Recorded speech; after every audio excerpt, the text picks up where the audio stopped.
한국은 곧 전범국이 될 겁니다. 캄보디아의 폭탄 발언에 세계가 발칵 뒤집혔습니다. 세계문화유산 15m 앞에 위치한 캄보디아의 탄약고. 공격하면 전범으로 국제제재, 안 하면 전쟁에서 패배하는 최악의 상황. 세계 최고의 정밀도를 자랑하는 미국제 폭탄조차 도저히 건드릴 수 없는 함정이었습니다. 자칫하면 모든 책임을 떠안게 되는 상황에서 전 세계 그 어떤 나라도 해법을 찾지 못한 채 지켜만 보고 있었습니다. 하지만 바로 그때 대한민국이 움직이기 시작했습니다. 한국산 정밀 유도폭탄이 투하된 지 17초 만에 탄약고는 사라졌고, 더욱 충격적인 사실은 15m 앞 세계문화유산은 아무런 피해 없이 멀쩡했다는 겁니다. 캄보디아는 휴전을 강력히 요청합니다. 도대체 무슨 일이 벌어진 걸까요? 한국이 전범국이 될 위험을 짊어진 이유, 지금 시작합니다. 구독과 좋아요로 대한민국을 응원해주세요. 한국도 끌려 들어갑니다. 무기 공급국 책임이에요. 태국 법무자문관이 내뱉은 말이었어요. 새벽 3시, 작전센터에 비상등이 켜지고 민간인 사망 보고가 올라온 직후였습니다. 모두가 보복 출격을 외치는데 그 한마디가 작전실 전체를 얼어붙게 만들었죠. 세계문화유산에서 15m 떨어진 탄약고, 한국제 KG-GB가 이미 장착된 상태였습니다. 폭탄 하나 잘못 떨어지면 태국은 공격 주체로, 한국은 무기 공급국으로 동시에 전범국이 되는 구도였어요. UN 회부, 제재, 외교적 고립, 두 나라가 함께 매장당하는 함정이었습니다. 저는 마이클 로웰, 미 국방부 합동평가단 수석평가관이에요. 20년간 분쟁 지역에서 민간 피해 통제와 무기 성능을 검증해왔죠. 그런데 이런 구도는 처음이었습니다. 한 발의 폭탄이 두 나라를 끝장낼 수 있었어요. 작전실 분위기가 급격히 가라앉았습니다. 방금 전까지 즉각 보복을 외치던 목소리들이 사라졌어요. 스크린에는 국경 마을 위성 사진이 떠 있었고, 연기가 피어오르는 지점마다 빨간 점이 찍혀 있었죠. 민간인 사망 11명, 부상 37명. 태국 내무부에서 올라온 공식 집계였습니다. 저는 그 숫자를 보면서 생각했어요. 보복하지 않으면 이 숫자가 늘어난다. 그런데 보복하면 두 나라가 전범국이 된다. 답이 없었습니다. 프라유 세티쿤, 태국 국제법 자문관이 다시 입을 열었어요. 유네스코 등재 유적입니다. 프레아비에아르 사원. 거기서 15m 떨어진 곳에 탄약고가 있어요. 우리가 공격하는 순간 문화유산 파괴국으로 몰립니다. 알고 있습니다. 제가 대답했죠. 알고 있다는 말밖에 할 수 없었어요. 문제는 한국입니다. KG-GB가 장착된 상태잖아요. 우리만 전범이 아니라 한국도 공급국 책임을 지게 돼요. 그건 한국이 판단할 문제 아닙니까? 아니요. 우리가 쏘는 순간 한국도 끌려 들어갑니다. 국제법은 그렇게 작동해요. 프라윕의 목소리에는 확신이 있었습니다. 저는 그 확신이 불편했어요. 미국 평가관인 제가 여기서 뭘 해야 하는지 갑자기 모호해졌거든요. 검증 책임자로 왔는데 검증할 게 아니라 막아야 할 상황이 된 거였습니다. 그때 작전실 문이 열렸어요. 한국 현장팀이었습니다. 맨 앞에 선 사람이 서류 뭉치를 들고 있었죠. 박성만, 한국 현장 기술 총괄이었어요. 26년간 태국 방산 현장을 지켜온 사람이라고 들었습니다. 저는 속으로 생각했어요. 지금 이 타이밍에 한국이 왜 나서는 거지? 미국 표준이 있는데. 박성만이 테이블 위에 서류를 내려놓았습니다. KG-GB 점검 체크리스트입니다. 장착 상태, 유도 시스템, 투하 절차까지 전부 로그로 남겨뒀어요. 수라삭 프라디 편대장이 고개를 돌렸어요. 출격 준비를 지휘하던 사람이었죠. 지금 그게 중요합니까? 민간인이 죽어나가고 있어요. 그래서 중요합니다. 지금 잘못 쏘면 두 나라가 끝나요. 박성만의 목소리는 차분했습니다. 흥분한 기색이 없었어요. 저는 그 태도가 오히려 거슬렸습니다. 사람이 죽었는데 저렇게 침착할 수 있나. 그런데 동시에 인정할 수밖에 없었죠. 저 사람이 맞는 말을 하고 있다는 거요. 로그를 보여주시죠. 제가 말했습니다. 박성만이 서류를 펼쳤어요. 장착 일시, 점검 항목, 서명란까지 빼곡하게 채워져 있었습니다. 미국식 체크리스트와 형식이 달랐어요. 더 촘촘했습니다. 저는 그걸 보면서 불편한 감정을 느꼈어요. 한국이 미국보다 꼼꼼하다니. 인정하기 싫었습니다. 이 절차대로 투하하면 오차가 얼마나 됩니까? 평균 3m 이내입니다. 3m요? KGGB 공식 CEP가 그렇습니다. 시험 데이터 기준이에요. 저는 잠시 계산했습니다. 15m 거리에 3m 오차. 이론상으로는 문화유산을 건드리지 않고 탄약고만 파괴할 수 있는 숫자였어요. 그런데 이론과 실전은 다르죠. 저는 20년간 그 차이를 봐왔습니다. 실전에서도 그 수치가 나옵니까?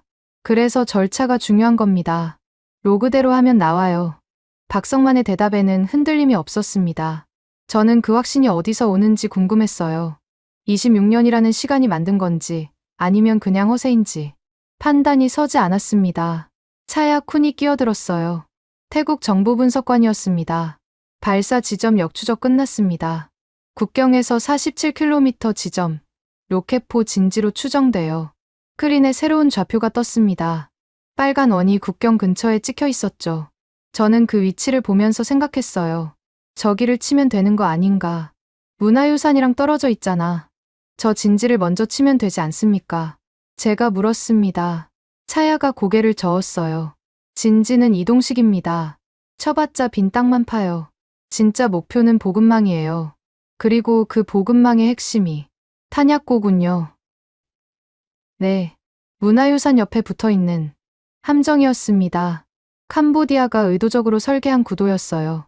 민간인을 죽이고 보복을 유도하고 보복하면 전범으로 모는 구조. 저는 그제야 이 전쟁이 단순한 국경 분쟁이 아니라는 걸 깨달았습니다. 프레임 싸움이었어요. 누가 먼저 국제사회에서 악당이 되느냐의 싸움. 서정미가 들어왔습니다. 한국위성정보협력관이었어요. 손에 태블릿을 들고 있었죠. 아리랑 7호 라인 가동 가능합니다. 표적 갱신에 투입할 수 있어요. 저는 고개를 돌렸습니다. 아리랑 7호. 한국 위성이었죠. 해상도가 30cm급이라고 들었습니다. 그런데 그게 지금 왜 필요한 건지 이해가 안 됐어요. 위성이 왜 필요합니까? 표적 좌표는 이미 있잖아요. 좌표만으로는 부족합니다. 탄약고가 진짜 거기 있는지, 문화유산이 정확히 어디까지인지 투하 전에 확인해야 해요. 안 그러면 증거가 없습니다. 증거요? 네. 우리가 정당하게 쐈다는 증거. 그게 없으면 나중에 뭐라고 해도 전범 프레임을 못 벗어나요. 서정미의 말이 맞았습니다. 저는 그제야 한국팀이 왜 이렇게 전면에 나서는지 이해했어요. 자기들도 끌려 들어가니까. 태국만의 문제가 아니었던 거죠. KGGB를 공급한 한국도 책임에서 자유로울 수 없었습니다. 수라사기 테이블을 쳤어요. 시간이 없습니다. 날이 밝으면 놈들이 또 움직여요. 지금 결정해야 합니다. 결정하려면 기준이 필요합니다. 제가 말했습니다. 모두가 저를 봤어요. 저는 서류 가방에서 평가단 양식을 꺼냈습니다. 민간 피해 제로에 가까운 통제. 이게 작전 승인 조건입니다. 이 조건을 충족하지 못하면 미국은 이 작전을 지지하지 않아요. 제로요? 불가능합니다. 수라삭이 반박했죠. 저는 고개를 저었습니다. 제로에 가깝게요. 완벽하지 않아도 됩니다. 하지만 문화유산 피해가 나오면 끝이에요. 두 나라 다. 작전실이 다시 조용해졌습니다. 저는 양식의 조건을 적기 시작했어요. 투하 전 좌표 재확인, 위성 증거 확보, 피해 평가 즉시 보고. 손이 떨리지 않았습니다. 20년간 이런 순간을 수없이 겪어왔거든요. 그런데 이번은 달랐어요. 두 나라의 운명이 제 손에 달려 있다는 느낌. 그건 처음이었습니다. 박성만이 다가왔어요. 로그 사본 드릴까요? 평가단 기록에 첨부하시면 됩니다. 저는 글을 올려다봤습니다. 26년. 이 사람이 이 땅에서 버텨온 시간이었죠. 뇌물을 거절하고 편법을 거부하고 절차만 고집해온 사람이라고 들었습니다. 저는 그게 진짜인지 의심했어요. 그런데 지금 이 순간 그 절차가 두 나라를 살릴 수도 있다는 생각이 들었습니다. 주십시오. 제가 대답했어요. 박성만이 서류를 건넸습니다. 저는 그걸 받아들면서 생각했죠. 한국이 이 전쟁의 열쇠를 쥐고 있다. 인정하기 싫었지만 부정할 수 없는 사실이었습니다. 창밖으로 동이 트기 시작했어요. 시간이 없었습니다. 결정을 내려야 했죠. 저는 양식 맨 아래에 서명했습니다. 민간 피해 제로에 가까운 통제.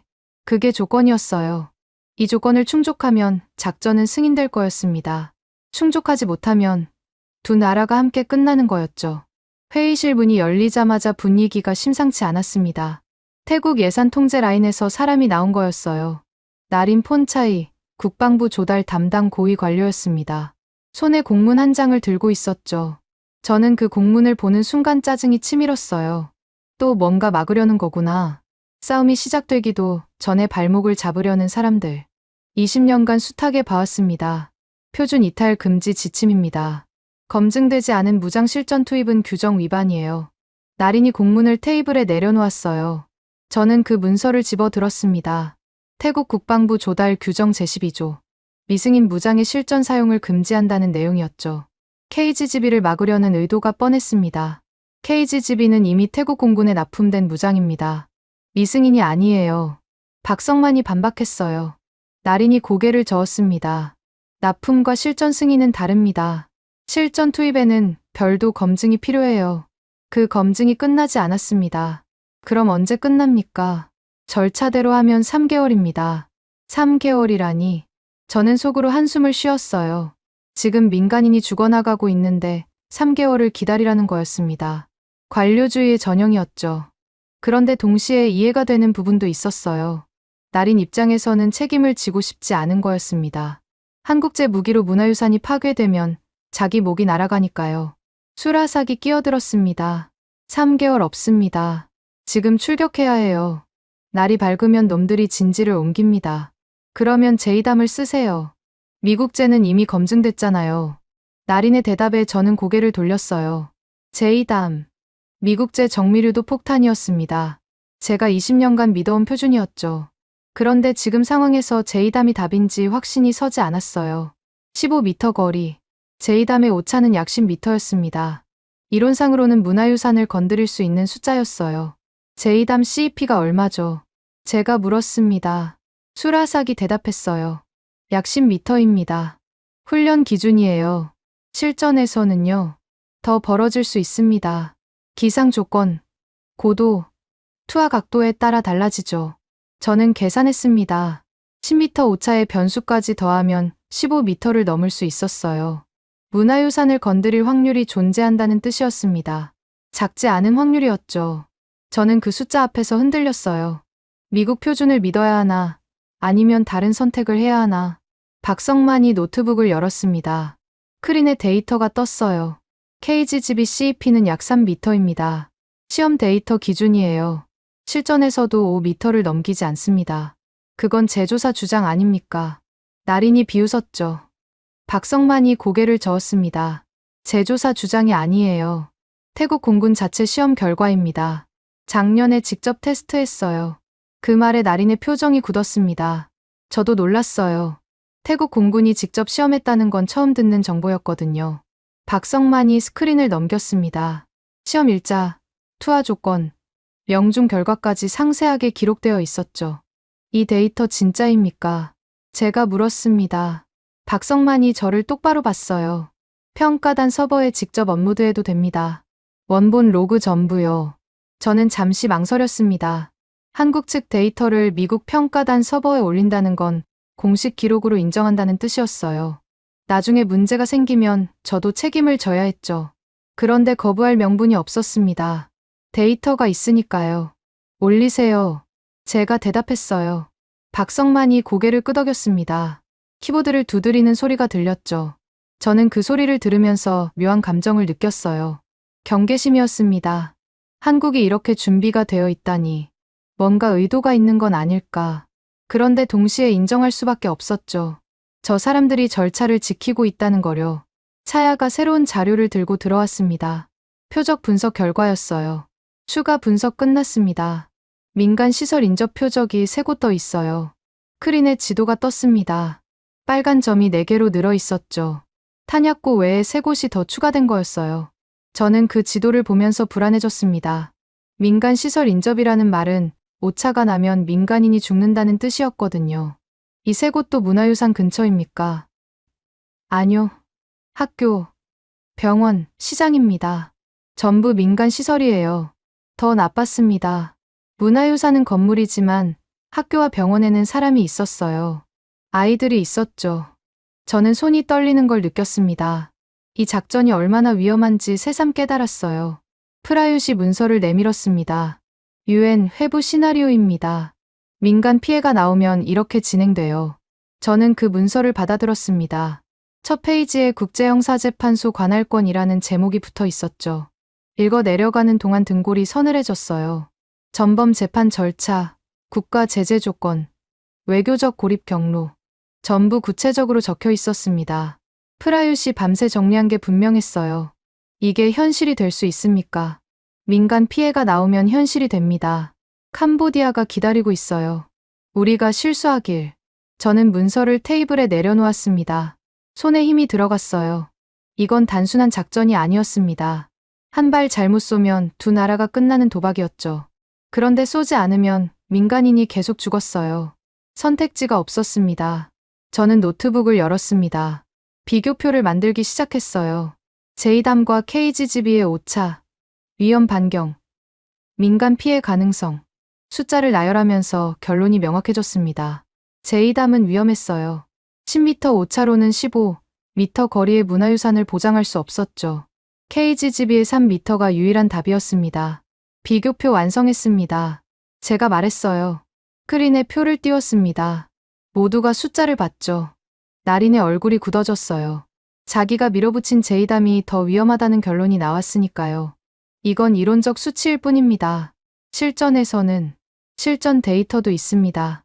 박성만 씨가 올린 로그요. 제가 나린의 말을 잘랐어요. 나린이 입을 다물었습니다. 더 이상 반박할 근거가 없었죠. 저는 그 순간 결정을 내렸습니다. 미국 표준을 버리고 한국제를 선택하는 것. 20년간 믿어온 원칙을 깨는 거였어요. 그런데 숫자가 말해주고 있었습니다. KGGB가 답이라고. 수라삭이 일어섰습니다. KGGB 장착 승인합니다. 30분 내로 출격 준비 완료해요. 잠깐요. 제가 손을 들었습니다. 수라삭이 멈췄죠. 조건이 있습니다. 무피해 확인 절차를 반드시 밟아야 해요. 투하 전 좌표 재확인. 투하 후 피해 평가. 이걸 로그로 남겨야 합니다. 그건 당연하지 않습니다. 문서로 남겨야 해요. 안 그러면 나중에 증거가 없습니다. 수라삭이 저를 봤습니다. 잠시 침묵이 흘렀죠. 저는 물러서지 않았어요. 이건 양보할 수 없는 조건이었습니다. 두 나라의 운명이 걸린 문제였거든요. 알겠습니다. 무피해 확인 절차 체크하겠습니다. 수라삭이 대답했어요. 저는 고개를 끄덕였습니다. 첫 번째 관문을 넘은 거였죠. 서정미가 태블릿을 들어 보였습니다. 아리랑 7호 재방문 관측 시간창입니다. 투하 후 4시간 이내에 영상 확보 가능해요. 4시간이면 늦지 않습니까? 아니요. 충분합니다. 피해 평가에는 그 정도 시간이 필요해요. 중요한 건 증거가 남는다는 겁니다. 저는 그 말을 곱씹었습니다. 증거. 이 전쟁에서 가장 중요한 단어였어요. 폭탄보다 증거가 승부를 가르는 전쟁. 처음 겪는 구도였습니다. 그런데 한국팀은 이미 그걸 알고 있었어요. 준비가 되어 있었죠. 저는 그제야 인정했습니다. 한국이 보조 옵션이 아니라는 걸요. 증거 패키지 구성해주세요. 위성 영상, 투하 로그, 피해 평가까지 전부요. 이미 준비 중입니다. 서정미가 대답했어요. 저는 고개를 끄덕였습니다. 이 작전은 폭탄을 떨어뜨리는 게 아니었어요. 증거를 만드는 거였습니다. 정밀과 증거의 결합. 그게 두 나라를 살리는 유일한 방법이었죠. 나린이 자리에서 일어섰습니다. 아무 말 없이 문을 향해 걸어갔어요. 등이 굽어 있었습니다. 패배한 사람의 모습이었죠. 저는 그를 보면서 생각했어요. 저 사람은 끝까지 방해할 거다. 지금은 물러났지만 기회가 오면 다시 나설 거였습니다. 관료는 그런 존재였어요. 작전실에 긴장감이 감돌았습니다. 출격까지 30분. 시간이 없었어요. 저는 양식을 꺼내 조건을 다시 정리했습니다. 민간 피해 제로에 가까운 통제, 증거 보존, 무피해 확인 절차. 3가지였죠. 이 조건이 충족되면 작전은 정당화될 수 있었습니다. 충족되지 않으면 두 나라가 함께 매장당하는 거였어요. 박성만이 다가왔습니다. 로그 업로드 완료했습니다. 평가단 서버에 전부 올라갔어요. 확인했습니다. 한 가지 더요. 박성만이 목소리를 낮췄어요. 이 작전, 절차대로만 하면 됩니다. 절차가 사람을 살려요. 26년 동안 그렇게 해왔습니다. 저는 그 말을 들으면서 고개를 끄덕였어요. 절차가 사람을 살린다. 미국에서도 같은 말을 했죠. 그런데 이 사람이 하니까 무게가 달랐습니다. 26년. 뇌물을 거절하고 편법을 거부하면서 버텨온 시간이었어요. 그 시간이 만든 신뢰였습니다. 창밖으로 햇살이 들어오기 시작했어요. 날이 밝았습니다. 출격 시간이 다가오고 있었죠. 저는 양식맨 아래에 서명했습니다. KGGB 실전 투입 승인. 검증 보고서 제출 조건 부여. 미국 평가관으로서 내린 결정이었어요. 미국 표준을 버리고 한국제를 선택한 겁니다. 20년 만에 처음이었죠. 손이 떨리지 않았습니다. 숫자가 답을 말해줬으니까요. 3m와 10m. 그 차이가 두 나라의 운명을 가르는 거였어요. 목표 변경입니다. 로켓 진지에서 탄약고로. 무전이 터진 건 편대가 국경 상공에 접근하던 순간이었어요. 저는 작전실 스크린을 보고 있었습니다. 빨간 점이 움직였어요. 원래 표적에서 북쪽으로 12km. 새로운 좌표가 찍혔습니다. 프레아비에아르. 세계문화유산 바로 옆이었어요. 심장이 멈추는 것 같았습니다. 누가 변경했습니까? 제가 물었어요. 목소리가 떨렸습니다. 상부 지시입니다. 정보 분석 결과 탄약고가 보급망 핵심으로 확인됐어요. 차야가 대답했습니다. 저는 고개를 저었어요. 변경 사유서 내놓으세요. 지금 당장요. 왜 이 타이밍에 표적을 바꾸는지 문서로 남겨야 합니다. 차야가 노트북을 열었습니다. 화면에 감청 기록이 떴어요. 이틀 전 감청입니다. 캄보디아 측 통신이에요. 탄약고에서 로켓포 진지로 보급 차량이 이동한다는 내용이 잡혔습니다. 지상정보원 보고하고 교차 검증했어요. 저는 감청 기록을 읽었습니다. 시간, 주파수, 내용 요약까지 정리되어 있었죠. 그런데 확신이 서지 않았어요. 20년간 분쟁 지역을 돌면서 배운 게 있었습니다. 정보는 언제든 조작될 수 있다는 것. 탄약고가 문화유산에서 얼마나 떨어져 있습니까? 약 15m입니다. 15m. KGGB 오차가 3m라고 했죠. 이론상으로는 가능한 거리였습니다. 그런데 이론과 실전은 달랐어요. 바람이 불면, 고도가 틀리면, 조종사가 실수하면, 변수는 얼마든지 있었습니다. 작전 중단 검토합니다. 제가 말했어요. 수라삭이 벌떡 일어섰습니다. 중단이요? 편대가 이미 접근 중입니다. 알고 있어요. 그래도 검토해야 합니다. 문화유산 피해가 나오면 끝이에요. 두 나라 다. 피해 안 나오면 되잖아요. 안 나온다는 보장이 어디 있습니까? 팽팽한 긴장이 흘렀습니다. 저는 물러서지 않았어요. 두 나라의 운명이 걸린 문제였거든요. 그때 서정미가 뛰어들어왔습니다. 손에 태블릿을 들고 있었어요. 숨이 가빴습니다. 영상 확보했습니다. 아리랑 7호 촬영이에요. 서정미가 태블릿을 테이블에 올려놓았어요. 스크린에 위성사진이 떴습니다. 저는 그 영상을 보는 순간 숨을 멈췄어요. 선명했습니다. 너무 선명했죠. 건물 형태, 차량 위치, 심지어 지면에 난 타이어 자국까지 보였어요. 이게 위성사진입니까? 네. 아리랑 7호 흑백 해상도가 약 0.3m예요. 30cm 단위까지 식별 가능합니다. 30cm. 군사 위성급이었습니다. 한국이 이런 위성을 가지고 있다는 걸 처음 실감했어요. 서정미가 화면을 확대했습니다. 탄약고 주변이 클로즈업 됐어요. 건물 옆에 상자 같은 것들이 쌓여 있었죠. 탄약 상자입니다. 크기와 형태로 봐서 로켓탄용이에요. 이전에 확보한 캄보디아군 탄약 상자 사진하고 대조했습니다. 조작이 아니라는 걸 어떻게 증명합니까? 메타데이터 있어요. 촬영 시간, 위성 궤도 정보, 지상국 수신 로그까지 전부요. 위성 궤도는 전 세계가 추적하고 있어서 조작하면 바로 들킵니다. 저는 생각했습니다. 서정미 말이 맞았어요. 궤도 정보는 공개 데이터였습니다. 그렇다면 이 영상은 진짜였어요. 문기철이 들어왔습니다. 한국 지상국 운용 책임자였어요. 재방문 관측 일정 잡았습니다. 투하 후 3시간 이내에 다시 촬영 가능해요. 재방문이요? 네. 아리랑 7호가 고기동 위성이에요. 자세 제어 시스템이 있어서 원하는 지점을 다시 찍을 수 있습니다. 영상 인증 절차는요. 지상국에서 수신하면 바로 해시값을 생성해요. 원본 무결성을 증명하는 거죠. 나중에 조작이라고 주장해도 해시값이 다르면 들킵니다. 거짓말이 불가능하다는 뜻이었습니다. 저는 그제야 이해했어요. 한국팀이 왜 이렇게 움직이는지. 폭탄이 아니라 증거를 만들고 있었던 거죠. 프라윕이 끼어들었습니다. 다시 한번 말씀드립니다. 문화유산 피해가 나오면 국제형사재판소 회부입니다. 근거는 충분해요. 위성 영상, 감청 기록, 메타데이터. 지금 필요한 건 검토가 아니라 확신입니다. 저는 대답하지 못했습니다. 두려움이었어요. 실패하면 두 나라가 끝난다는 두려움. 그게 저를 붙잡고 있었습니다. 서정미가 다가왔어요. 로엘 평가관님, 한 가지만 여쭤볼게요. 지금 표적을 안 치면 어떻게 됩니까? 민간인이 계속 죽습니다. 보급망이 살아있으니까요. 그 책임은 누가 집니까? 저는 대답하지 못했습니다.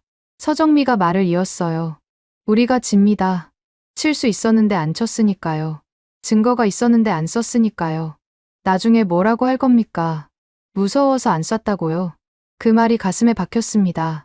치다가 실패해도 책임, 안 쳐도 책임이었어요. 그렇다면 선택은 하나였습니다. 좌표 패키지 다시 보여주세요. 화면에 탄약고 위치, 문화유산 경계선, 투하 예상 지점이 표시됐어요. 박성만이 끼어들었습니다. 최종 점검을 한 번 더 밟아야 합니다. 좌표 재확인, 유도 시스템 체크, 기상 조건 반영. 10분이면 됩니다. 수라삭을 받습니다. 편대 대기 가능합니까? 연료가 빠듯하지만 가능합니다. 최종 점검 진행하세요. 박성만이 무전기를 들고 편대와 교신하기 시작했습니다. 수라삭이 작전 지침서를 펼쳤어요. 무피해 확인 우선순위 삽입합니다. 투하 전 좌표 재확인, 투하 후 피해 평가, 위성 재방문 관측 순서로요. 프라윕이 다가왔습니다. 피해 제로가 확보되면 프레임을 뒤집을 수 있어요. 지금 캄보디아가 깔아놓은 건 문화유산을 방패로 삼은 태국이에요. 우리가 공격하면 파괴자가 되는 구도죠. 그런데 무피해로 끝내면요. 역프레임이 됩니다. 네. 문화유산 옆에 군수시설을 붙여놓은 캄보디아가 되는 거예요. 유산을 방패로 쓴 건 우리가 아니라 저쪽이라는 거죠. 그 논리가 명확했습니다. 무피해 정밀 타격이 단순히 피해를 막는 게 아니었어요. 프레임을 바꾸는 거였습니다. 공격자에서 방어자로, 파괴자에서 보호자로. 박성만이 돌아왔습니다. 최종 점검 완료했습니다. 좌표 재확인, 유도 시스템 정상, 기상 조건 반영 끝났어요. 오차 3m 이내입니다. 그 얼굴에 확신이 있었어요. 26년이 만든 확신이었습니다. 저는 결정을 내렸어요. 투하 승인합니다. 수라삭이 무전기를 들었습니다. 편대에 전달, 목표 확정, 투하 승인. 무전 너머로 조종사의 대답이 들렸어요. 저는 스크린을 봤습니다. 빨간 점이 문화유산 옆 탄약고 위에 고정되어 있었어요. 15m. 그 거리 안에서 역사가 바뀔 수도, 두 나라가 끝날 수도 있었죠. 서정미가 옆에 섰습니다. 투하 후 3시간 이내 재방문 관측 들어갑니다. 해시값 생성해서 원본 무결성 보장할게요. 이 작전은 폭탄을 떨어뜨리는 게 아니었습니다. 증거를 만드는 거였어요. 30cm의 눈으로 세상을 보고 거짓말이 불가능한 기록을 남기는 것. 불가능 임무가 증명 임무로 바뀌는 순간이었습니다. 투하 승인 직후 저는 서면을 작성하기 시작했습니다. 미 국방부 합동평가단 공식 양식이었어요. 맨 위에 한 문장을 적었죠. 무피해 통제 불가 시 추가 작전 승인 불가. 제 이름과 직책을 서명란에 남겼습니다. 이건 기록이었어요. 나중에 누가 뭐라고 해도 저는 이 조건을 걸었다는 증거. 수라삭이 다가왔습니다. 그거 꼭 필요합니까? 작전 중에 문서 작업이라니. 필요합니다. 이 작전이 실패하면 누군가 책임을 져야 해요. 그때 근거가 없으면 전부 다 뒤집어 쓰게 됩니다. 수라삭의 얼굴이 굳었어요. 저는 그 표정을 이해했습니다. 전투기 조종사 출신이었죠. 문서보다 행동을 믿는 사람이었어요. 그런데 이 전쟁은 달랐습니다. 폭탄보다 기록이 승부를 가르는 전쟁이었어요. 제2담으로 했으면 어땠을까요? 수라삭이 물었습니다. 저는 고개를 저었어요. 불가능했습니다. 오차가 너무 커요. 계산해봤습니까? 해봤어요. 제2담 CEP 10m의 변수 더하면 최악의 경우 15m를 넘깁니다. 문화유산 위험권 아니에요. 수라삭이 한숨을 쉬었습니다. 저도 같은 심정이었어요. 미국 무기로는 이 작전이 불가능했습니다. 인정하기 싫었지만 사실이었죠. 15m 거리에서 문화유산을 건드리지 않고 탄약고만 파괴하는 건 KGB의 3m 오차가 아니면 도박이었어요. 박성만이 노트북을 들고 왔습니다. 점검 로그 원본입니다. 해시값까지 생성해뒀어요. 해시값이요? 네. 파일 무결성 증명이에요. 이 로그가 나중에 조작됐다고 주장해도 해시값이 다르면 바로 들킵니다. 저는 화면을 봤습니다. 장착 시간, 점검 항목, 서명자 이름까지 빼곡했어요. 그리고 맨 아래에 긴 문자열이 있었죠. 해시값이었습니다. 저는 그걸 보면서 생각했어요. 한국은 처음부터 이걸 준비하고 있었구나. 증거를 만들 준비를. 이 로그가 왜 중요합니까? 제가 물었습니다. 박성만이 대답했어요. 절차를 증명하는 겁니다. 우리가 대충 한 게 아니라 모든 단계를 밟았다는 거려. 나중에 문제가 생겨도 이 로그가 있으면 책임 소재가 명확해져요. 책임 소재요? 네. 절차를 지켰는데 실패한 거랑 절차를 안 지키고 실패한 거랑은 완전히 다릅니다. 전자는 불운이고 후자는 과실이에요. 그 구분이 명확했습니다. 저는 고개를 끄덕였어요. 26년 동안 뇌물을 거절하고 편법을 거부하면서 버텨온 사람의 논리였습니다. 절차가 사람을 지킨다. 그게 박성만의 철학이었어요. 서정미가 태블릿을 들고 다가왔습니다. 교차 검증 절차안 완성했어요.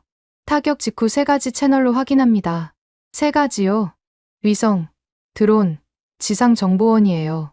아리랑 7호 재방문 관측, 태국 공군 정찰 드론 영상, 그리고 현지 정보원 보고. 이 3개가 일치하면 무피해 인증이 완성됩니다.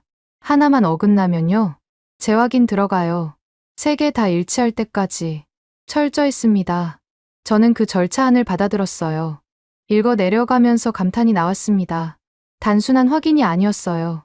법적 증거력을 갖춘 패키지였죠.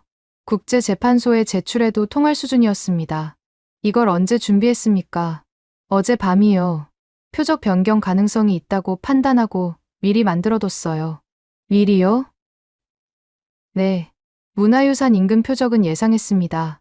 캄보디아가 그런 식으로 나올 거라고 봤어요. 저는 서정미를 봤습니다. 젊었어요. 30대 초반쯤으로 보였죠. 그런데 준비가 철저했습니다. 상대의 수를 읽고 미리 대응책을 마련해 놓은 거였어요. 한국팀 전체가 그랬습니다. 우연이 아니었어요. 훈련된 거였죠. 프라이빗 문서를 들고 들어왔습니다. 국제 프레임 분석 완료했어요. 결제선에 올릴 겁니다. 내용이 뭡니까? 피해 제로가 확보되면 프레임이 역전됩니다. 지금 캄보디아가 깔아놓은 건 태국이 문화유산을 공격했다예요. 그런데 무피해로 끝나면요? 저는 생각했습니다. 프라이빗이 말을 이었어요. 캄보디아가 문화유산을 방패로 썼다가 됩니다. 유산 옆에 군수시설을 붙인 건 저쪽이에요. 우리가 정밀하게 군수시설만 파괴하고 유산은 건드리지 않았다면 국제사회는 누구를 비난할까요? 캄보디아를요. 네, 프레임이 뒤집히는 겁니다. 공격자가 피해자가 되고 피해자가 공격자가 되는 거예요. 그 논리가 선명했습니다. 이 작전의 목표가 달라지는 순간이었어요. 단순히 탄약고를 파괴하는 게 아니었습니다. 정당성을 선점하는 거였죠. 누가 먼저 국제사회에 증거를 제출하느냐, 누가 먼저 프레임을 장악하느냐, 그게 승부였습니다. 그때 문이 열렸어요. 나린 폰차이였습니다. 손에 서류를 들고 있었죠. 저는 속으로 한숨을 쉬었어요. 또 방해하러 온 거구나. 조건부 승인 문구를 추가해야 합니다. 나린이 말했어요. 저는 서류를 받아들었습니다. 어떤 조건이요? 책임 소재 명확화예요. 문제가 생기면 현장 지휘관과 무기 공급 측이 책임진다는 문구를 넣어야 합니다. 저는 그 문구를 읽었어요. 교묘했습니다. 자기는 빠지고 남들만 책임지게 만드는 구조였죠. 관료의 전형적인 수법이었어요. 이건 받아들일 수 없습니다. 제가 말했어요. 나린의 얼굴이 굳었습니다. 왜요? 책임 소재가 명확해야 나중에 분쟁이 없잖아요. 책임 소재는 이미 명확합니다. 절차를 지킨 사람은 면책이고 안 지킨 사람이 책임지는 거예요. 이 문구는 절차를 지켜도 책임지게 만드는 구조입니다. 나린이 입을 다물었어요. 저는 펜을 들었습니다. 나린이 제시한 문구를 긋고 새로운 문장을 적었어요. 증거 제출 의무. 타격 후 48시간 이내에 무피해 인증 패키지를 국제 채널에 제출한다. 나린이 그 문장을 봤습니다. 이게 뭡니까? 책임 회피가 아니라 책임 이행입니다. 우리가 증거를 제출하면 프레임을 선점할 수 있어요. 안 하면 상대한테 빼앗깁니다. 나린의 표정이 복잡해졌어요. 반박하고 싶었지만 논리가 없었죠. 저는 서명란에 이름을 적었습니다. 마이클 로웰, 미 국방부 합동평가단 수석평가관. 서명하시겠습니까? 제가 물었어요. 나린이 망설였습니다. 프라윕이 끼어들었죠. 나린 국장님, 이 문서에 서명 안 하시면 나중에 방해했다는 기록만 남습니다. 서명하시면 협조했다가 되고요. 나린의 손이 떨렸어요. 몇 초간 침묵이 흘렀습니다. 그리고 펜을 들었죠. 서명란에 이름을 적었어요. 저는 그 순간을 지켜봤습니다. 관료가 무너지는 순간이었어요. 박성만이 다가왔습니다. 이제 운용 패키지가 완성됐습니다. 점검, 투하, 인증. 3단계가 전부 문서화됐어요. 저는 고개를 끄덕였어요. 한국이 제공하는 게 무기 한 발이 아니라는 걸 이제 확실히 알았습니다. 전쟁을 끝내는 방식이었어요. 정밀하게 쏘고, 투명하게 증명하고, 프레임을 선점하는 것. 이게 한국의 전략이었습니다. 이기려고 쏘는 게 아니군요. 제가 말했어요. 박성만이 고개를 끄덕였습니다. 끝내려고 쏘는 겁니다. 그 한마디가 모든 걸 정리했어요. 저는 창밖을 봤습니다. 해가 높이 떠 있었죠. 편대는 이미 표적에 접근하고 있었습니다. 15m. 그 거리 안에서 역사가 바뀌려 하고 있었어요. 두 나라의 운명이 아니라 전쟁의 방식 자체가. 저는 노트북을 열었습니다. 평가단 시스템에 접속했어요. 투하 전 점검 단계별 서명란이 떠 있었죠. 첫 번째 항목, 좌표 확인. 저는 타이핑했습니다. 확인 완료. 문화유산 경계선 15m 외곽. 서명을 입력하고 저장을 눌렀어요. 타임스탬프가 찍혔습니다. 이 기록은 이제 조작이 불가능했어요. 손이 떨렸습니다. 인정하기 싫었지만 사실이었죠. 20년간 분쟁 지역을 돌면서 수없이 기록을 남겼어요. 그런데 이번은 달랐습니다. 실패하면 두 나라가 끝난다는 압박. 그게 손끝까지 전해졌어요. 박성만이 다가왔습니다. 최종 점검 한 번 더 돌리겠습니다. 한 번 더요? 이미 했잖아요. 한 번 더 해야 합니다. 투하 직전에 변수가 생길 수 있어요. 기상, 고도, 속도, 전부 다시 확인해야 해요. 저는 시계를 봤습니다. 편대가 표적에 접근하고 있었어요. 시간이 빠듯했죠. 그런데 박성만의 눈빛이 흔들리지 않았습니다. 저는 고개를 끄덕였어요. 하세요. 박성만이 무전기를 들었습니다. 편대, 최종 점검 재실행합니다. 좌표, 유도 시스템, 기상 조건 다시 확인하세요. 무전 너머로 조종사의 목소리가 들렸어요. 좌표 확인, 유도 시스템 정상, 기상 조건 양호, 풍속 초속 3m, 투하에 영향 없습니다. 고도는요? 8,000m 유지 중입니다. 좋습니다. 점검 완료. 박성만이 무전기를 내려놓았어요. 저는 그 과정을 지켜보면서 생각했습니다. 이 사람은 진짜로 절차를 믿는구나. 형식이 아니라 생존 방식으로. 26년 동안 그렇게 살아온 거였어요. 수라사기 스크린 앞에 섰습니다. 표적 좌표가 빨간 점으로 찍혀 있었죠. 목표 조준 좌표 최종 확정합니다. 탄약고 중앙부. 문화유산 경계선에서 15m. 확정이요. 네. 더 이상 변경 없습니다. 수라삭의 목소리에 결의가 담겨 있었어요. 전투기 조종사 출신다웠습니다. 결정하면 밀어붙이는 사람이었죠. 저는 그 결의를 믿기로 했어요. 차야가 뛰어들어왔습니다. 드론 영상 들어왔어요. 탄약 적재 움직임 확인됐습니다. 스크린에 새로운 창이 떴어요. 드론 카메라 영상이었습니다. 탄약고 앞에 트럭이 서 있었죠. 사람들이 상자를 옮기고 있었어요. 저는 그 영상을 보면서 등골이 서늘해졌습니다. 저기가 진짜 표적이었어요. 민간인이 죽어나가게 만든 보급망의 심장. 감청도 일치합니까? 네. 30분 전 통신이에요. 물자 도착, 하역 중이라는 내용이 잡혔습니다. 교차 검증이 완료된 거였어요. 위성, 드론, 감청. 3가지가 전부 일치했습니다. 저는 노트북에 기록을 추가했어요. 표적 확인 완료. 교차 검증 새 채널 일치. 서명. 저장. 투하 결심합니다. 수라삭이 말했어요. 작전실이 조용해졌습니다. 모든 시선이 스크린에 집중됐죠. 저는 숨을 참았어요. 편대, 투하 승인, 반복한다, 투하 승인. 무전 너머로 조종사의 대답이 들렸습니다. 확인, 투하 진입. 스크린에서 빨간 점이 깜빡였어요. 편대가 표적 상공에 진입하고 있었습니다. 저는 시계를 봤어요. 5초, 4초, 3초. 투하. 조종사의 목소리와 동시에 스크린에 새로운 점이 나타났습니다. 케이지 집이었어요. 분리 후 유도 날개가 전개되고 있었죠. 저는 그 점이 떨어지는 걸 지켜봤습니다. 17초. 낙하 시간이었어요. 그 17초가 영원처럼 느껴졌습니다. 작전실 전체가 숨을 죽였어요. 아무도 말하지 않았습니다. 스크린에서 점이 내려가고 있었죠. 15초, 10초, 5초. 폭발이었습니다. 스크린에 흰 점이 번졌어요. 탄약고 위치였습니다. 저는 그 순간 심장이 멈추는 것 같았어요. 성공인가, 실패인가, 판단이 서지 않았습니다. 피해 확인 들어갑니다. 차야가 말했어요. 드론 영상이 전환됐습니다.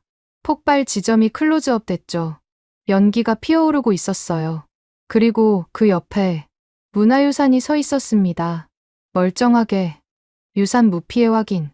차야의 목소리가 떨렸어요. 저도 떨렸습니다. 믿을 수 없었어요. 15m.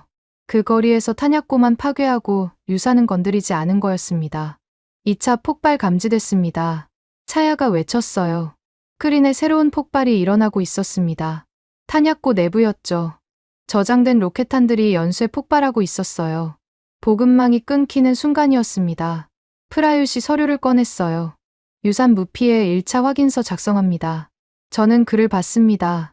손이 빠르게 움직이고 있었어요. 시간, 좌표, 확인 방법, 결과. 전부 기록하고 있었죠. 저는 그제야 안도했습니다.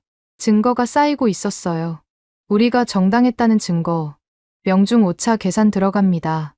박성만이 말했어요. 노트북 화면에 숫자들이 뜨고 있었습니다. 평균 2.3m입니다. 예상보다 좋아요. 2.3m요?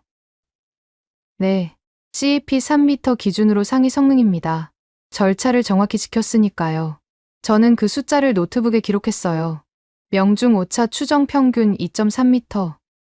서명. 저장. 이건 데이터였습니다. 나중에 누가 뭐라고 해도 반박할 수 없는 데이터. 서정미가 태블릿을 들었어요. 위성 재방문 관측 요청 올립니다. 3시간 이내에 영상 확보할게요. 교차 검증 패키지는요. 동시에 구성 중이에요. 위성, 드론, 지상정보원 보고. 3개 다 일치하면 무피해 인증 완료입니다.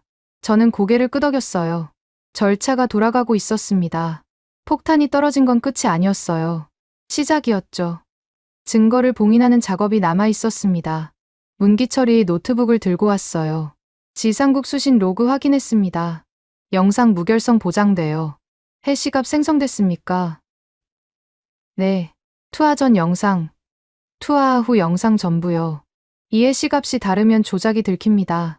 저는 그 로그를 받아들었어요. 긴 문자열이 나열되어 있었습니다. 암호 같았죠. 그런데 이게 증거였어요. 거짓말이 불가능한 증거. 국제재판소에 제출해도 통할 증거. 작전실 분위기가 바뀌었습니다. 긴장이 풀리고 있었어요. 수라사기 의자에 털썩 앉았죠. 해냈습니다. 아직 끝 아닙니다. 제가 말했어요. 수라사기 저를 봤습니다. 인증이 완료되어야 끝이에요. 지금은 절반입니다. 절반이라고요. 탄약고 날렸잖아요. 날린 건 맞아요. 그런데 증거가 없으면 의미 없습니다. 캄보디아가 문화유산 피해 있다고 주장하면 어떻게 할 겁니까? 수라삭의 얼굴이 굳었어요. 저는 말을 이었습니다. 그래서 증거 패키지가 필요한 거예요. 위성 영상, 드론 영상, 지상 보고. 3개가 일치한다는 걸 국제사회에 먼저 제출해야 합니다. 안 그러면 프레임 싸움에서 집니다. 수라삭이 고개를 끄덕였어요. 이해한 표정이었습니다. 전투는 끝났지만 전쟁은 끝나지 않았다는 걸. 서정미가 다가왔습니다. 재방문 관측 일정 확정됐어요. 2시간 40분 후입니다. 영상 도착하면 바로 해시값 생성하세요. 당연하죠. 원본 무결성 보장합니다. 저는 창밖을 봤어요. 해가 기울고 있었습니다. 17초. 그 시간 동안 역사가 바뀌었어요. 두 나라가 전범국이 될 뻔했다가 살아남은 거였습니다. 정밀이 책임이 되는 순간이었죠. 박성만이 옆에 섰어요. 수고하셨습니다. 저는 그를 봤습니다. 26년. 뇌물을 거절하고 편법을 거부하면서 버텨온 시간이었어요. 그 시간이 오늘 두 나라를 살렸습니다. 당신 덕분입니다. 제가 말했어요. 박성만이 고개를 저었습니다. 절차 덕분이에요. 저는 그냥 지켰을 뿐입니다. 그 말이 가슴에 남았습니다. 절차가 사람을 살린다. 26년 동안 증명해온 철학이었어요. 저는 고개를 끄덕였습니다. 이제 그 철학을 믿었어요. 탄약고 타격 이후 사흘이 지났습니다. 태국 공군은 멈추지 않았어요. 로켓 진지, 지휘소, 보급 거점, 연속 타격이 이어졌죠. 전과가 쌓이고 있었습니다. 저는 작전실에서 그 숫자들을 지켜봤어요. 파괴된 시설 12곳, 무력화된 화력 지점 8곳, 캄보디아 측 지휘 체계가 흔들리고 있었습니다. 그런데 이상한 보고가 올라오기 시작했어요. 차야가 서류 뭉치를 들고 들어왔습니다. 중국제 장비 오작동 사건 목록입니다. 저는 그 서류를 받아들었어요. 첫 페이지부터 놀라웠습니다. 장갑차 엔진 정지, 로켓포 발사 실패, 통신 장비 먹통. 사건이 줄줄이 나열되어 있었죠. 이게 전부입니까? 아니요. 확인된 것만 정리한 거예요. 실제로는 더 많을 겁니다. 저는 목록을 읽어 내려갔습니다. 날짜별로 정리되어 있었어요. 12월 7일부터 15일까지 열흘 사이에 발생한 오작동이 32건이었습니다. 평균 하루 3건 이상이었죠. 고장률이 얼마나 됩니까? 평균 34%입니다. 3대 중 1대가 고장 나는 거예요. 34%.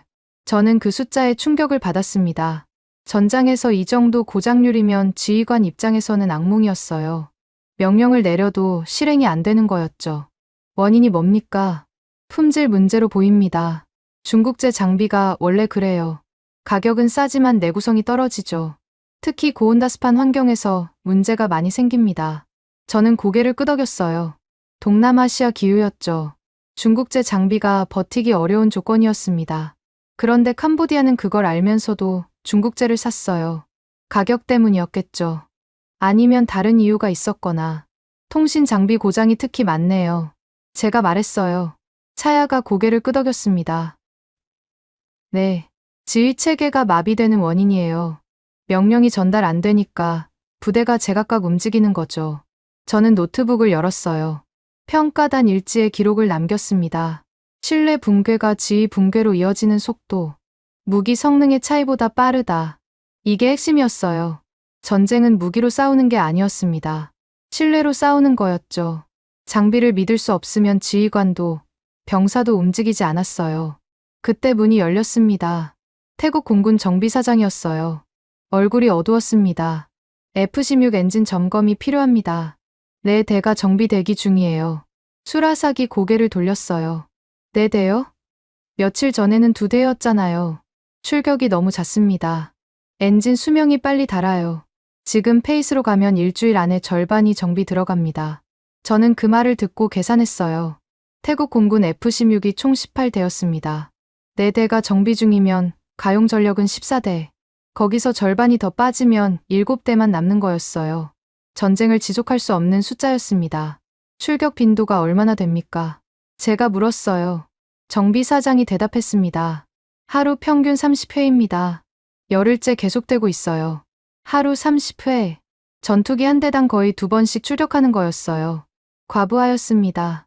기계도 사람도 버틸 수 없는 페이스였죠. 수라삭이 서류를 꺼냈습니다. 조종사 피로 한계 보고서입니다.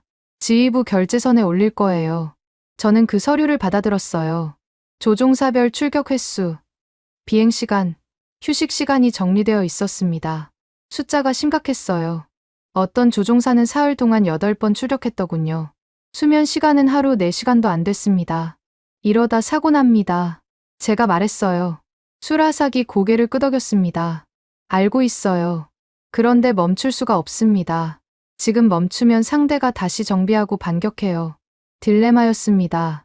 이기고 있는데 버틸 수 없는 상황. 승리의 함정이었어요. 저는 그제야 깨달았습니다. 전쟁에서 이기는 것과 전쟁을 끝내는 것은 다르다는 걸. 그때 새로운 사람이 들어왔습니다. 한국인이었어요. 이정우, 한국 운영 컨설턴트라고 자기소개를 했죠. T-50th 전투 전환 가능성 검토해봤습니다. 저는 고개를 돌렸어요. T-50점 한국제 훈련기였죠. 태국 공군이 도입한 기종이었습니다. 훈련기를 전투해요? 훈련기가 아닙니다. T-50th는 경공격기 사양이에요. 무장 장착, 야간 비행, 전자전 장비 전부 갖춰져 있습니다. 이정호가 태블릿을 내밀었어요. 화면에 체크리스트가 떠 있었습니다. 무장 후 완성, 야간 작전 능력, 전자전 장비 현황, 항목별로 체크 표시가 되어 있었죠. KGGB 장착 가능합니까? 제가 물었어요. 이정호가 고개를 끄덕였습니다. 가능합니다. 이미 통합 테스트 끝났어요. 박성만 총괄이 점검 절차 준비하고 있습니다. 저는 박성만을 봤어요. 노트북 앞에 앉아서 뭔가를 입력하고 있었습니다. 무장 통합 점검 착수했습니다. T-50th에 KGGB 장착해도 성능 차이 없어요. 플랫폼이 바뀌는데 성능이 같다고요? 네. KGGB는 범용 설계예요. 어떤 기체에 달아도 유도 시스템은 동일하게 작동합니다. 저는 그 말을 곱씹었어요. 플랫폼이 바뀌어도 성능이 유지된다. 그게 사실이라면 게임 체인저였습니다. F-16이 지쳐도 T-50th가 이어받을 수 있다는 뜻이었어요. 출격 횟수는 어떻게 됩니까? T-50th는 정비가 간단해요. 회전율이 F-16보다 높습니다. 하루 40회 이상 가능해요. 40회. F-16의 30회보다 많았어요. 게다가 정비 부담도 적다면 지속 가능한 전쟁이 되는 거였습니다. 그때 나린이 들어왔어요. 또 서류를 들고 있었습니다. 저는 속으로 한숨을 쉬었어요. 추가 전력 도입 비용 문제입니다. T-50th 전투 전환은 예산 승인이 필요해요. 예산이요? 지금 전쟁 중입니다. 수라삭이 소리쳤어요. 나린이 고개를 저었습니다. 절차가 있습니다. 훈련기를 전투에 투입하려면 별도 승인이 필요해요. 저는 분노가 치밀었어요. 또 절차 타령이었습니다. 민간인이 죽고 조종사가 쓰러지고 전투기가 멈추는데 예산 승인을 기다리라니. 나린 국장. 제가 말했어요. 목소리를 낮췄습니다. 지금 태국 공군이 무너지고 있어요. 일주일 안에 전투기 절반이 정비 들어갑니다. 그때 캄보디아가 반격하면 어떻게 할 겁니까? 그건 T-50th가 유일한 대안이에요. 예산 문제로 막으면 그 책임은 국장님이 지는 겁니다. 나린의 얼굴이 창백해졌어요. 저는 물러서지 않았습니다. 문서로 남길까요? 나린 폰차이 국장이 예산을 이유로 전력 보강을 거부했다고요. 나린이 입을 다물었어요. 몇 초간 침묵이 흘렀습니다. 그리고 서류를 내려놓았죠. 검토하겠습니다. 그게 항복이었어요. 저는 고개를 끄덕였습니다. 나린이 돌아서서 나갔어요. 등이 굽어 있었습니다. 저는 노트북을 열었어요. 평가단 일지에 새로운 문장을 추가했습니다. 지속 가능성 확보 없이는 승리 유지 불가. 정밀 다음은 운용이다. 이 전쟁의 프레임이 바뀌고 있었어요. 처음에는 정밀이 핵심이었습니다. 15m 거리에서 무피해 타격. 그게 두 나라를 살렸죠. 그런데 이제 다른 문제가 생긴 거였어요. 이기고 있는데 버틸 수 없다는 것. 박성만이 다가왔습니다. 무장 통합 점검 거의 끝났어요. 내일이면 T-50th 출격 준비 완료됩니다. 내일이요? 네. 절차를 밟으면서도 빠르게 할 수 있어요. 26년 동안 그렇게 해왔습니다. 저는 박성만을 봤어요. 이 사람이 절차를 고집하는 이유를 이제 알 것 같았습니다. 절차는 느린 게 아니었어요. 절차는 실수를 줄이는 거였죠. 실수가 줄면 오히려 빨라지는 거였습니다. 정밀 다음은 운용이군요. 제가 말했어요. 박성만이 고개를 끄덕였습니다. 네. 한 발 잘 쏘는 건 기술이에요. 계속 쏠 수 있게 만드는 건 운용이죠. 둘 다 있어야 전쟁이 끝납니다. 그 말이 핵심이었어요. 저는 창밖을 봤습니다.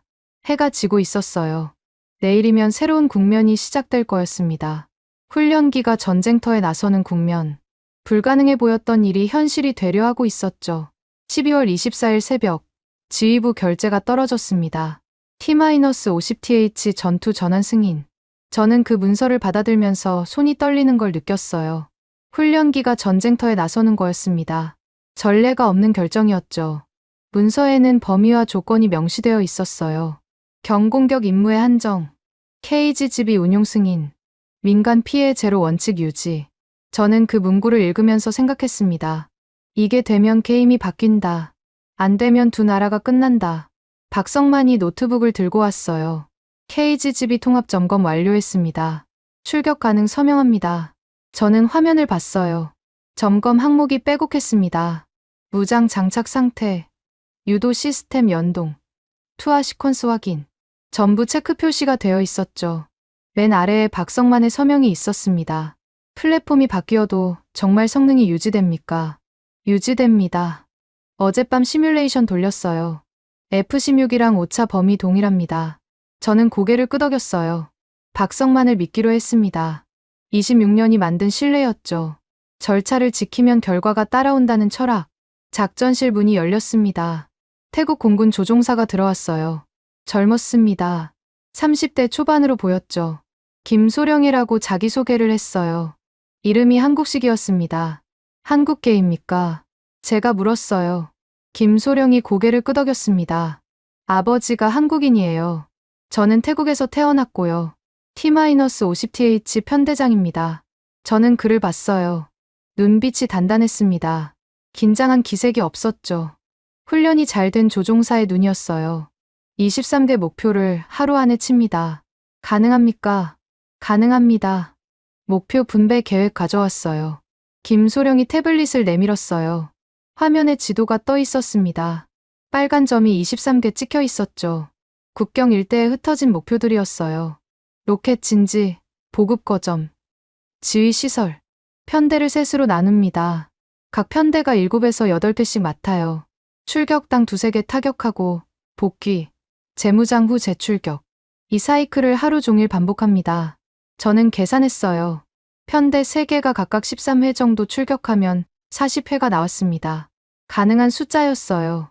단, 재무장과 정비가 병목이 되지 않는다면. 이정호가 끼어들었습니다. 재무장 동선 재설계했어요. 기존보다 30% 단축됩니다. 어떻게요? 장비 배치를 바꿨어요. 활주로에서 재무장 지점까지 거리를 줄이고 정비 인원 동선도 최적화했습니다.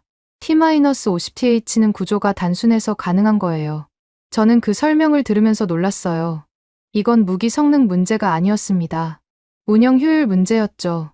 한국팀이 무기만 가져온 게 아니라 운영 노하우까지 가져온 거였어요. 회전율이 얼마나 됩니까? 1시간에 3사이클 가능합니다.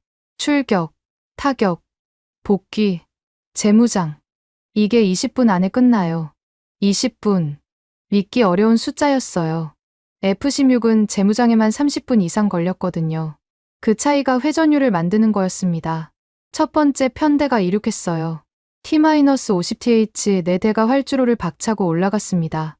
저는 스크린을 지켜봤어요. 빨간 점들이 국경을 향해 이동하고 있었죠. 긴장이 됐습니다.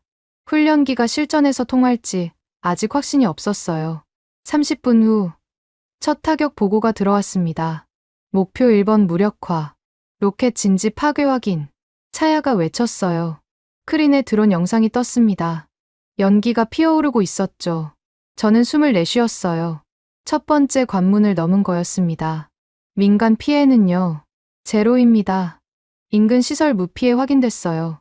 프라이빗이 서류를 꺼냈어요. 무피해 확인서 양식이었습니다. 첫 번째 장에 서명하고 있었죠. 저는 그걸 보면서 생각했어요. 증거가 쌓이고 있다. 한 건씩, 한 건씩. 두 번째 편대가 출격했어요. 세 번째 편대가 뒤따랐죠. 작전실은 쉴 틈이 없었습니다. 보고가 쏟아지고, 좌표가 바뀌고, 확인서가 발급됐어요. 저는 노트북 앞에 앉아서 모든 걸 기록했습니다.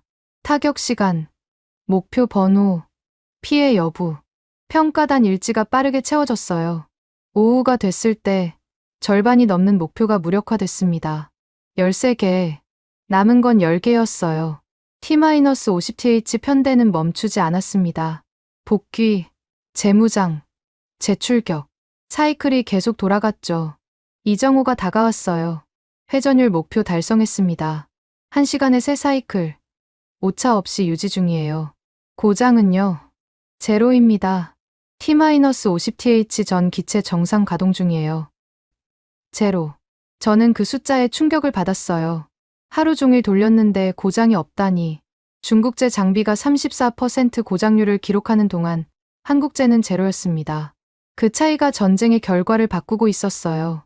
해가 지기 시작했을 때 21번째 목표가 무력화됐습니다. 남은 건 2개.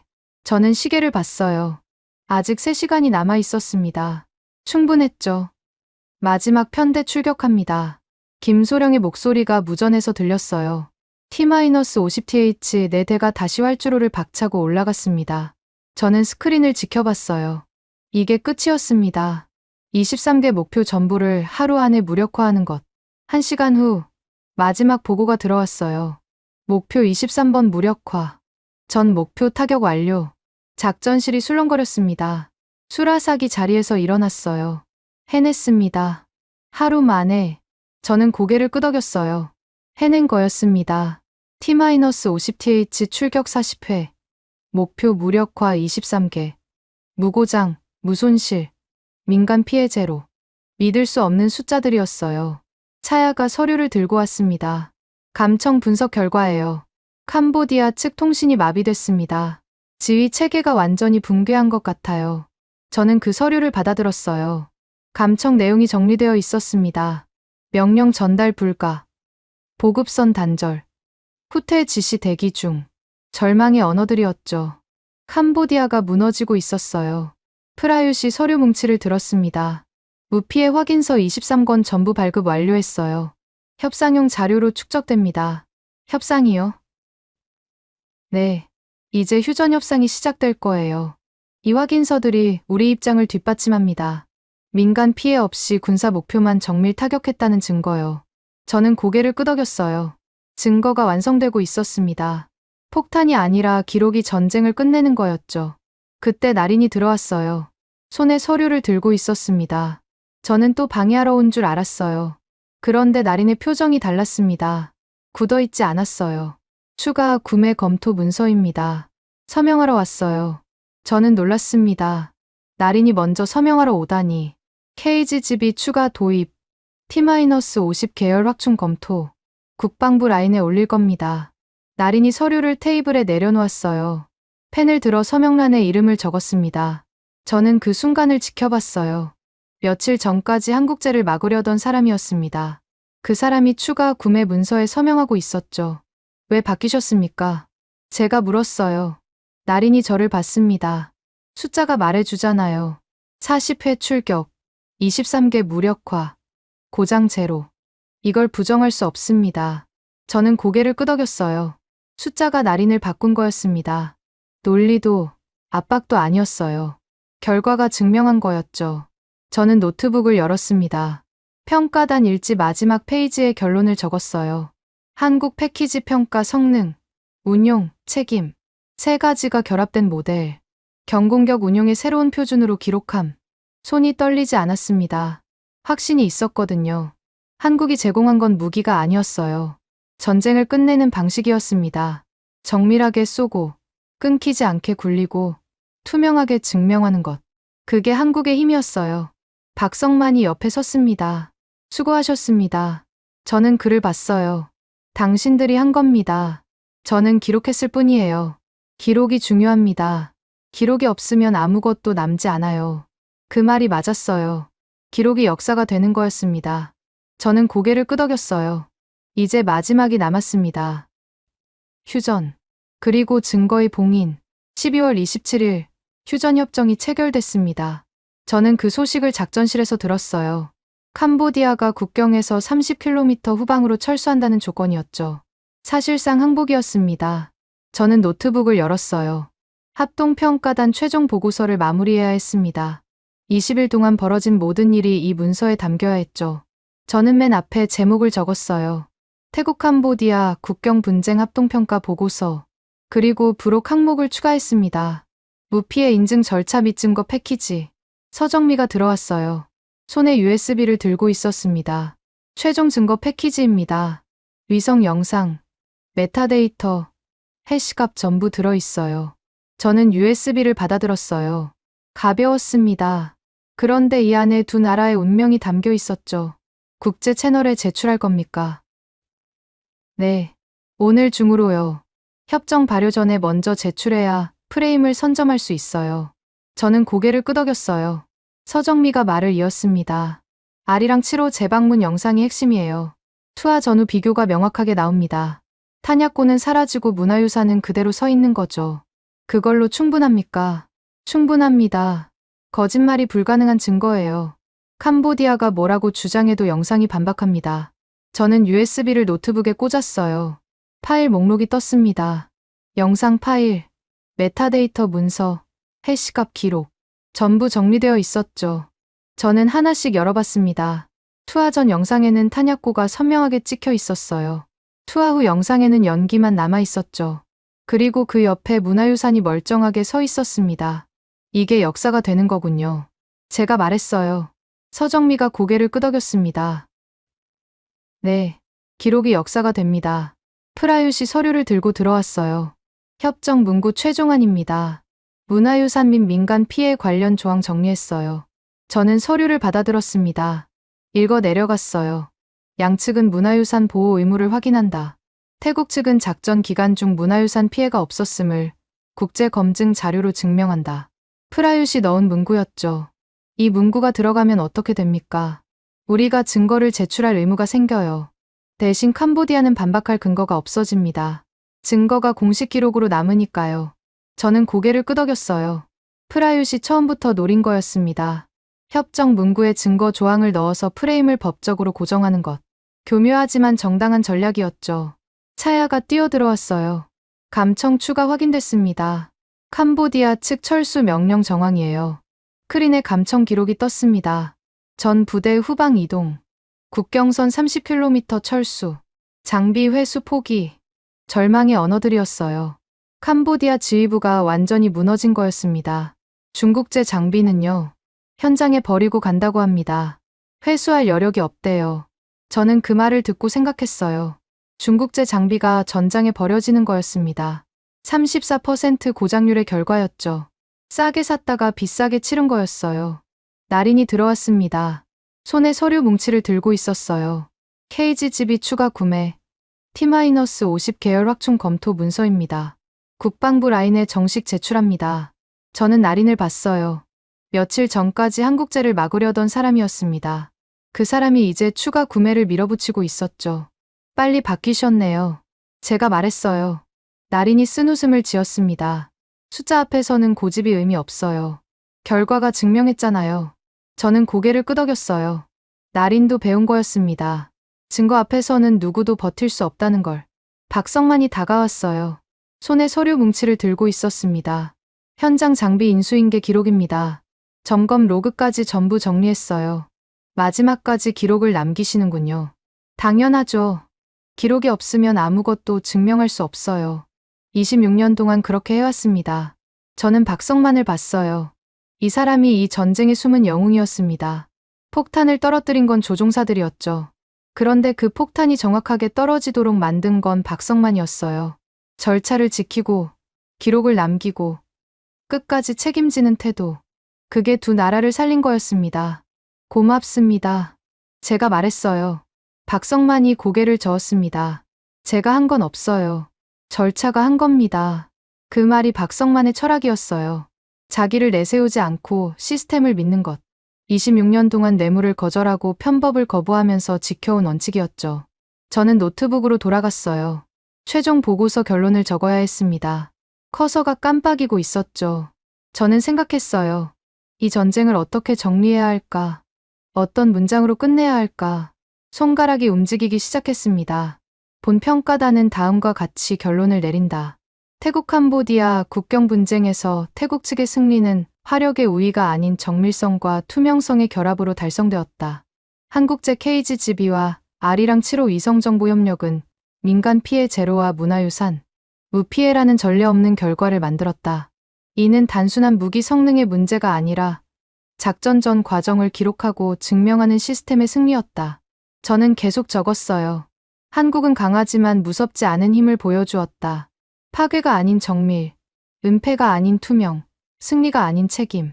이것이 한국이 제시한 전쟁의 새로운 방식이다. 본평가단은 이 모델을 증거 기반 정밀 작전으로 명명하고 향후 동맹국 작전에 참고 표준으로 권고한다. 마지막 문장을 적었습니다. 전쟁을 끝낸 것은 폭격이 아니었다. 신뢰의 증거였다. 저는 저장 버튼을 눌렀어요. 보고서가 완성됐습니다. 20일간의 기록이 하나의 문서로 봉인되는 순간이었죠. 창밖을 봤어요. 해가 지고 있었습니다. 12월의 마지막 주였죠. 이 전쟁은 끝났습니다. 두 나라가 전범국이 될 뻔했다가 살아남았어요. 15m의 거리에서 30cm의 눈으로 2.3m의 정밀함으로. 박성만이 옆에 섰어요. 돌아가십니까? 네, 내일 비행기입니다. 수고하셨습니다. 저는 박성만의 손을 잡았어요. 다시 만날 일이 있을까요? 있을 겁니다. 이 바닥은 좁아요. 박성만이 웃었어요. 저도 웃었습니다. 26년을 버텨온 사람의 여유였죠. 저는 그 여유가 부러웠어요. 짐을 챙기면서 생각했습니다. 이 전쟁에서 배운 게 뭘까? 미국 표준이 항상 답이 아니라는 것. 숫자가 편견을 깬다는 것. 그리고 기록이 역사가 된다는 것. 한국을 다르게 보게 됐어요. 보조 옵션이 아니었습니다. 책임의 표준이었죠. 강하지만 무섭지 않은 나라. 이기되 증거를 남기는 나라. 그게 제가 본 한국이었어요. 비행기에 오르기 전 마지막으로 하늘을 올려다봤습니다. 어딘가에서 아리랑 7호가 돌고 있었죠. 30cm의 눈으로 세상을 내려다보면서 거짓말이 불가능한 눈으로. 선생님들, 오늘 이야기 어떠셨어요? 저는 이 이야기를 준비하면서 가슴이 벅찼습니다. 특히 한 장면이 계속 떠올랐어요. 15m. 세계문화유산과 탄약고 사이의 거리였죠. 그 좁은 간격에서 폭탄 하나가 정확히 탄약고만 파괴하고 유산은 멀쩡히 남겨둔 순간이요. 17초 동안 작전실 전체가 숨을 죽였다고 했잖아요. 저도 이 부분을 읽으면서 숨을 참았습니다. 정말이에요. 그리고 박성만이라는 이름이 마음에 남았어요. 26년 동안 태국 현장을 지킨 사람이요. 뇌물을 거절하고 편법을 거부하고 오직 절차만 믿으면서 버텨온 사람이잖아요. 그 사람이 뭐라고 했는지 기억나세요? 절차가 사람을 살린다. 이 한마디가 두 나라를 전범국 위기에서 건져낸 거예요. 목이 메었습니다.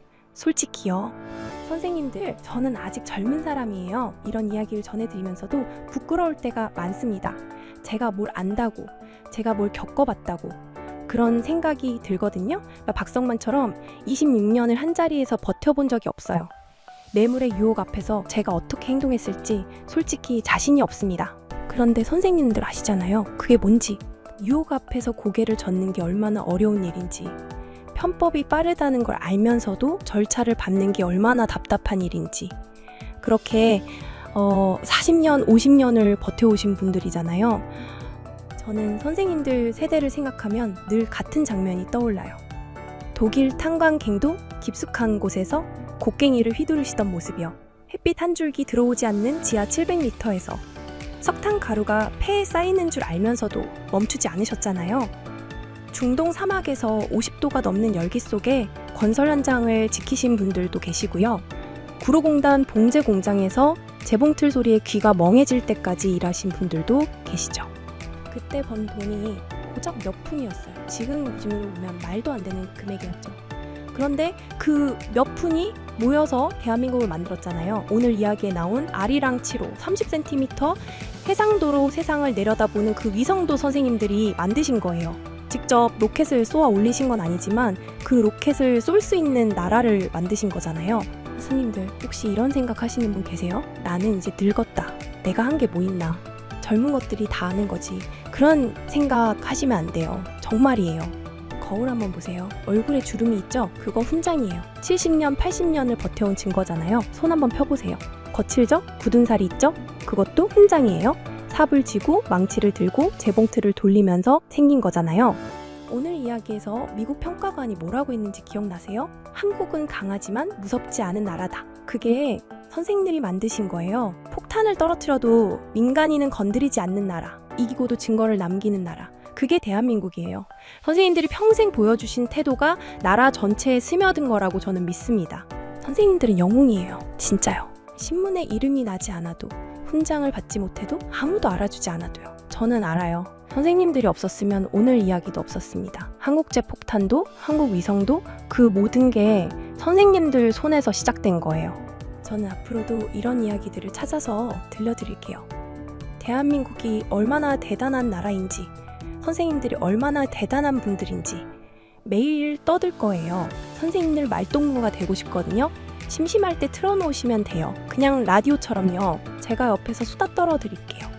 선생님들 지금 한겨울이에요. 밖에 나가실 때 목도리 꼭 하세요. 장갑도요. 손이 트면 아프잖아요. 식사도 거르지 마시고요. 입맛 없으셔도 국물이라도 드세요. 따뜻한 거요. 그리고 어디 아프시면 참지 마시고 병원 가세요. 별거 아니다 하시면 안 돼요. 선생님들 건강이 별거 아닌 게 아니거든요. 저한테는 제일 중요한 거예요. 오늘 밤 주무시기 전에 한번 생각해 보세요. 내가 살아온 날들을요. 힘들었던 날도 있었고 눈물 흘린 날도 있었죠. 그런데 그 모든 날들이 모여서 지금의 선생님을 만든 거잖아요. 그러니까 스스로 토닥토닥 해주세요. 수고했다. 나 그렇게요. 영상이 괜찮으셨으면 좋아요 한번 눌러주세요. 돈 드는 거 아니에요. 구독도 눌러주시면 좋고요. 로그인이 복잡하시면 안 하셔도 돼요. 부담 가지실 필요 없어요. 댓글도 환영합니다. 독술타법이어도 괜찮아요. 오타 나도 괜찮고요. 잘 봤다 한마디면 저는 힘이 나거든요. 선생님들 존경하고 감사하고 사랑합니다. 지금까지 대한민국의 감동을 전하는 감동유나였습니다. 대한민국의 기적 같은 이야기 다음에 또 들려드릴게요. 좋은 하루 되세요.